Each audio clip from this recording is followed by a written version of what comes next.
custom Fenders project. MC Design Lorinser CLS. You can tell the right fenders are gone, front Lorinser bumper is gone, grill gone. As we do the upgrades, we do them all in-house, custom F1 fenders. We got the fender here, passenger side fender, with the gills cut out, sanded down by our guys. You can see the individual slits cut out. It's not fiberglass or any of that inexpensive materials. As we look under here, you're going to see that all of it has been welded in complete metal onto metal. All the cuts sanded down. Every fender taken apart carefully, sanded together.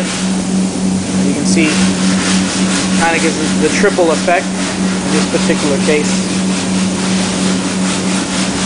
To my left, you're going to see our guy doing the finishing touches after he's already done his cuts. He carefully sands down every particular area, down to every single detail. What MC Design brings to the table for every job that we take on, even if it's our own, especially in that line.